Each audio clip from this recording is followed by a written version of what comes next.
There are things no one ever tells us our whole life. We just silently follow old habits thinking it's probably fine at this age. But those seemingly harmless things are quietly making a woman's emotional health, intimate life, and self-worth after 60 more fragile than ever. I used to think aging was the time to rest, to slow down, to care for myself. But it turns out, if we don't truly understand ourselves, if we're not fully aware, even self-care can become a double-edged sword, especially in those private moments we rarely dare to share with anyone.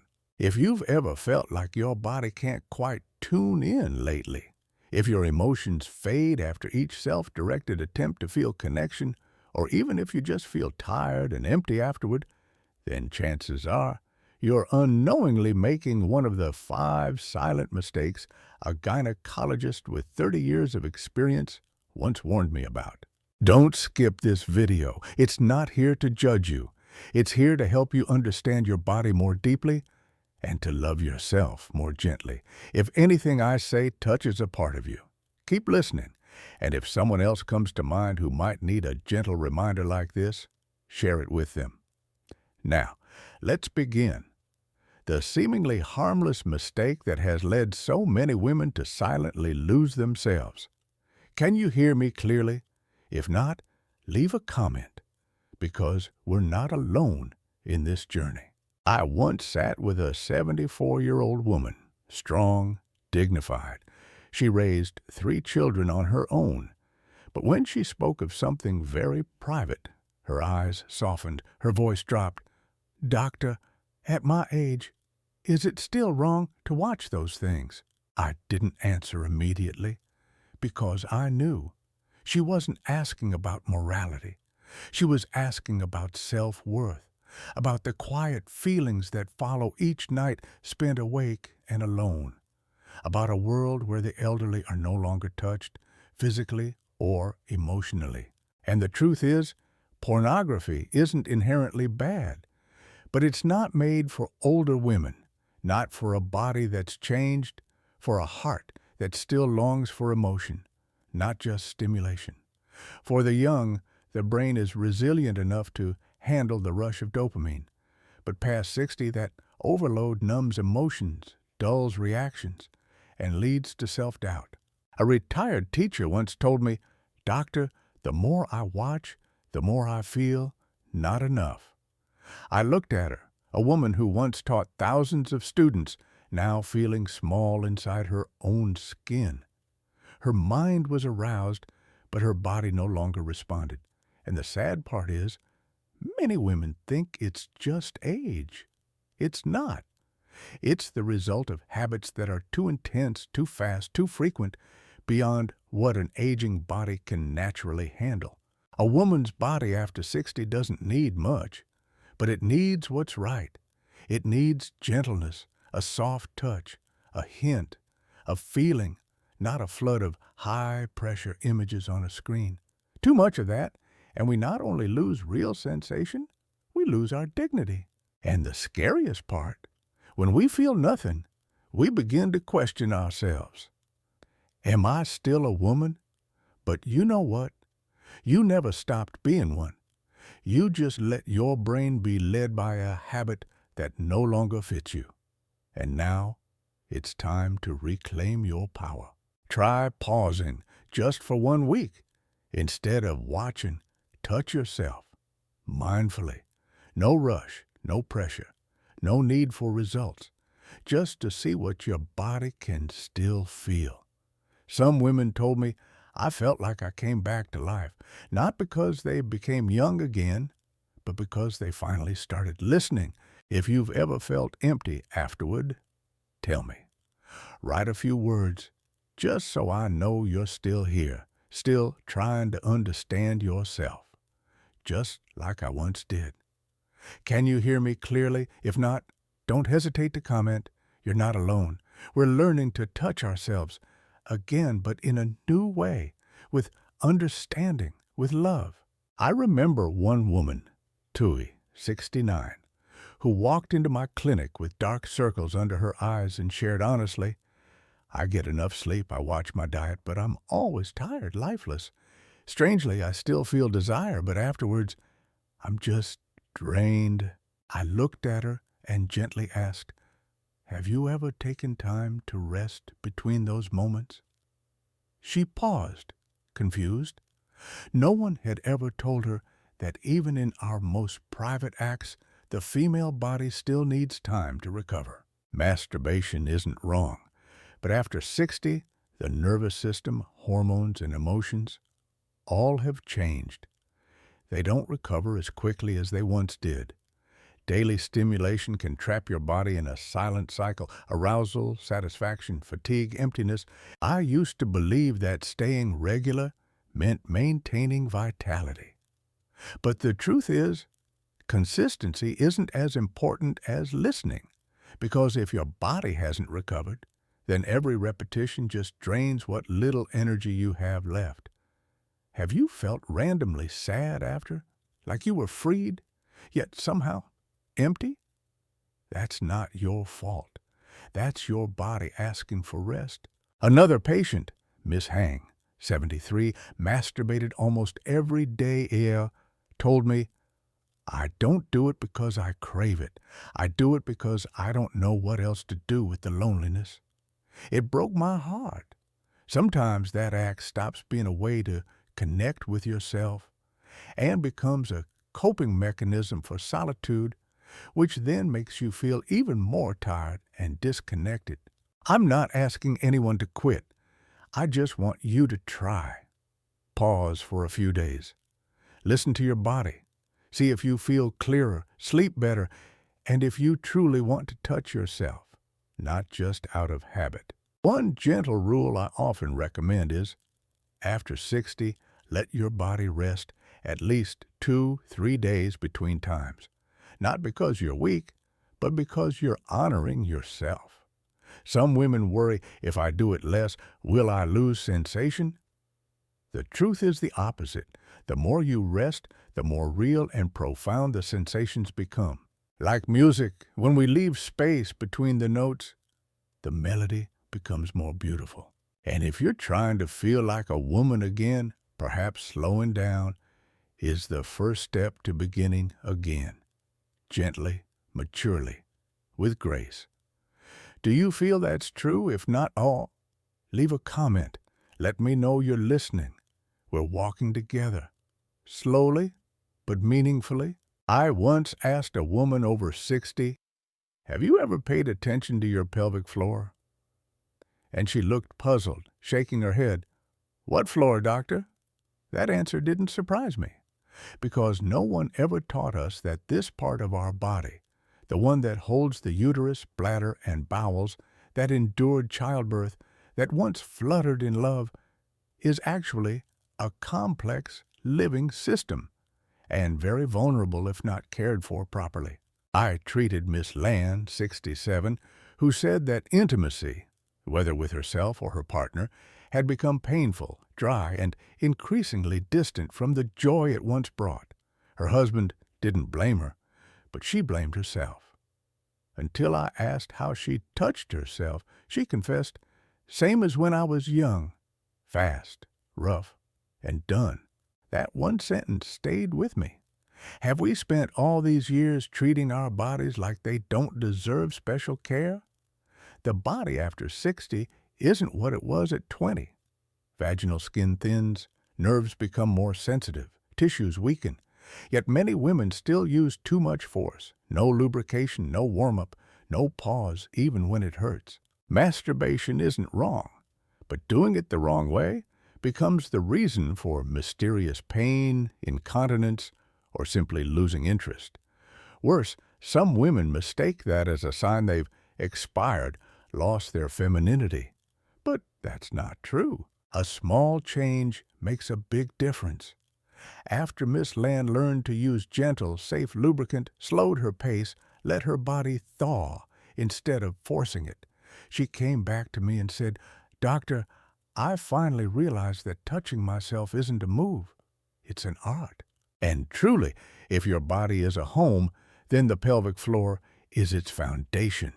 neglected, and everything above becomes unstable. Using too much force too often without cleaning properly, these innocent habits can cause infection, tears, bacterial buildup. I always tell my patients, imagine your intimate area as a rare flower garden. It doesn't need strong fertilizer. It needs soft light, just enough water, and a hand that knows how to care. After 60, self-touch isn't a race, it's a homecoming. If you've felt pain, dryness, numbness, don't blame your body. Ask, have you been gentle with it? Have you given it enough time to open? If any of this speaks to you, write me a few lines, not to complain, but so other women can read and know they're not alone. Because when we understand our bodies, we're not just healing the private parts, we're healing our self-worth, long neglected. I once listened to an elderly woman named Man, 71, quietly share her habit. I still have desire, but each time ends like nothing began, like my body was left behind. That sentence stayed with me because it's what so many silently feel, yet no one dares say. After 60, taking care of yourself isn't shameful. It's part of keeping your body alive. But if you're lying still, not moving, not even breathing deeply, you're missing the most essential part of sensation, blood flow. Your body is like a piano. If not tuned, if not awakened by motion, even if you hit the right keys, the sound will be dull, offbeat, especially the pelvic region, packed with nerves and blood vessels linked to pleasure. Without gentle movement, it becomes like a closed door. No matter how many times you knock, it won't open. Miss Mann said she'd lie flat in bed, no pillow, no motion, a habit built over decades. Then she added, I don't feel much anymore, as if my body forgot how to respond. I suggested something simple.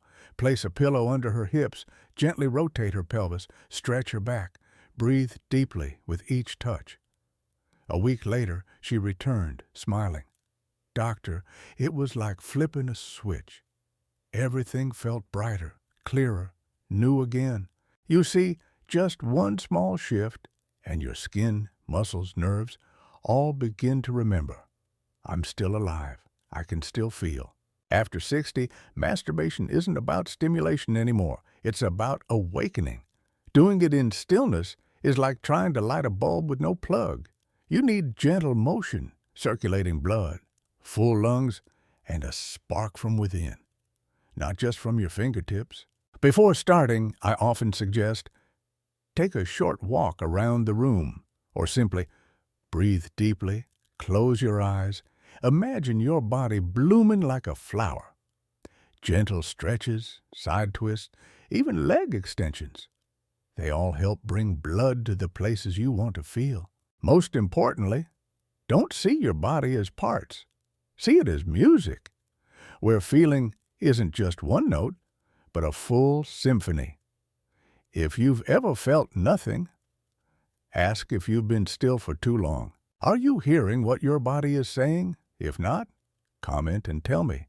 Because sometimes one deep breath, one twist, can awaken a whole forgotten youth. I once met a woman named Du Yen, 74, retired, living alone in a tiny home on an old street. She came not for physical pain, but a quiet fatigue. I don't feel anything anymore, doctor. It's like I exist, but don't really live. When I asked about her private habits, she hesitated and sighed, I still masturbate almost every night, not because I enjoy it, but because I don't know what else to do with the emptiness.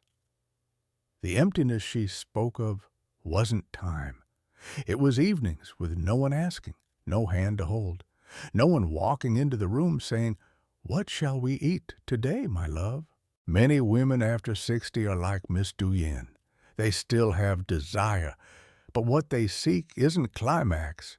It's comfort, a brief escape from sorrow, and when it ends, the emptiness grows. One woman told me, I do it to forget, But after, I feel like I'm falling. You see, the body never lies. When you do something not from love, but to avoid a feeling, it responds with fatigue, emptiness, even shame no one sees. But the shame isn't about the act. It's about not knowing. Why am I doing this? I used to think I was strong for managing my own emotions. But now I know strength is facing loneliness, not avoiding it. It's asking yourself, am I doing this out of love or out of fear? Not every act of masturbation is wrong. But if you feel emptiness, loneliness, or nothing at all afterward, maybe you don't need stimulation. Maybe you need a hug, a kind look, someone to say, you are still worthy, even if no one is touching you right now. And that someone could be you. Next time you reach for that habit, pause, sit down, place your hand on your heart. Ask, how am I feeling today? You might find you're just sad, anxious, afraid no one needs you anymore. But naming that is the start of healing. Touch doesn't always create connection. Sometimes the deepest connection comes when you sit still and simply listen to your breath. One of my patients, Miss Leon, 70, once said, I thought I needed touch. But turns out I just needed to feel understood. And once she did, she touched herself with love, not avoidance. Do you see yourself in any part of this story? If so, don't blame yourself. You're not strange. You're not wrong. You're just learning to live again, more gently, more kindly. Tell me your story if you've been through something similar. Just one line, to let me know you're still here and that we're still walking this path back to ourselves. Slowly, with love. Maybe all your life you've learned to live for others, as a mother, a wife, a sister, a caretaker, and now, in old age, when the house is silent, when no one needs your care, you return to yourself, not knowing where to begin. You're not wrong for masturbating, not weak for craving touch, and you have nothing to be ashamed of if you've used it to feel like you're still alive. But now you know, don't you, that the post-60 body isn't the same. It needs softness, it needs listening, and most of all, it needs love, not to escape, but to connect. We've covered 5 mistakes together, but there's one thing most important. Stop ignoring your body's signals, the fatigue, the emptiness, the I feel nothing moments. They're not age, they're your body asking for respect. I still believe old age isn't a decline, it's a return to yourself, to a body once forgotten, to emotions once buried, to needs once hidden behind the smile that says, I'm fine. If anything in this video touched you, I hope it's the feeling that you can still begin again, slowly but truly. Maybe you just need a week's rest between touches, a deeper breath, a gentler motion, a drop of natural lubricant instead of forced pain. And maybe you just need this one sentence. You are still a woman, still lovable, still worth feeling, even at 60, 70, or 80.